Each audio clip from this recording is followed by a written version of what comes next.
बिस्मिल्लाहिर्रहमानिर्रहीम। अस्सलामु अलैकुम दोस्तों, मैं हूं अनवार अहमद। आप देख रहे हैं आपका अपना चैनल अल्लाह दीन।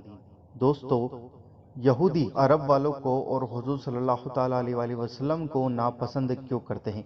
दोस्तों, यहूदी अपने आखिरी नबी का इंतज़ार कर रहे हैं, जबकि हुजूर नबी करीम सल्लल्लाहु ताला अलैहि वसल्लम ने फरमा दिया है कि मेरे बाद कोई नबी नहीं आएगा। यहूदी जिस झूठे नबी या झूठे मसीह का इंतज़ार कर रहे हैं वो दज्जाल है। दोस्तों, आइए जानते हैं पूरी बात। हजरत इब्राहिम अलैहिस्सलाम के बेटों में हजरत इस्माइल अलैहिस्सलाम और हजरत इसहाक अलैहिस्सलाम थे। दोस्तों, हजरत इस्माइल अलैहिस्सलाम से हुजूर मोहम्मद सल्लल्लाहु ताला अलैहि वसल्लम आए, जैसा कि आप इसमें देख रहे हैं। और हजरत इसहाक अलैहिस्सलाम से हजरत याकूब अलैहिस्सलाम, हजरत यूसुफ अलैहिस्सलाम, हजरत अय्यूब अलैहिस्सलाम, हजरत मूसा अलैहिस्सलाम, हजरत दाऊद अलैहिस्सलाम, हजरत ईसा अलैहिस्सलाम आए। याकूब अलैहिस्सलाम ही को हिब्रू इब्रानी में इसराइल कहा जाता है। उनके 12 बेटे थे और इन्हीं की नस्लों को बनी इसराइल कहा जाता है। दोस्तों, जो राइट साइड में दिए गए सारे नबी बनी इसराइल की तरफ भेजे गए थे।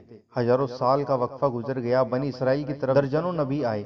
उनके ईमान और नेक अमल की वजह से अल्लाह ने उन्हें कामयाबी, मर्तबा, उरूज भी दिया। और इसी दौरान अरब में जाहिलियत फैल गई, क्योंकि इस्माइल अलैहिस्सलाम के बाद हुजूर सल्लल्लाहु ताला अलैहि वसल्लम तक कोई दूसरा नबी उनकी तरफ नहीं भेजा गया।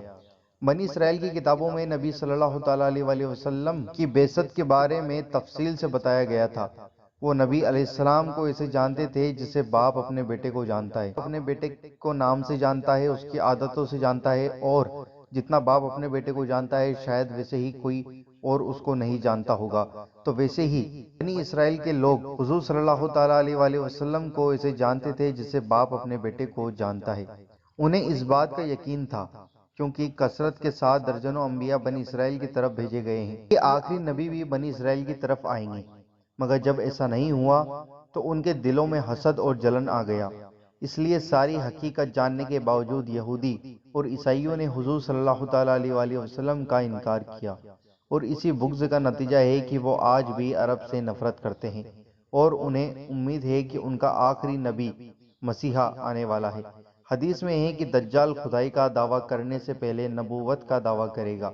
इसलिए यहूदी जिस झूठे नबी या झूठे मसीह का इंतजार कर रहे हैं वो वही दज्जाल है। मुझे उम्मीद है कि आपको ये बात समझ में आई होगी। दोस्तों, अल्लाह ताला से दुआ है कि अल्लाह ताला अपने हबीब के सदके फिलिस्तीन के मुसलमानों पर हो रहे जुल्म से उनको बचाए। आमीन, अल्लाहुम्मा आमीन। आप भी कमेंट बॉक्स में आमीन ज़रूर लिखें, क्या पता किसके मुंह से निकला हुआ आमीन कब कबूल हो जाए।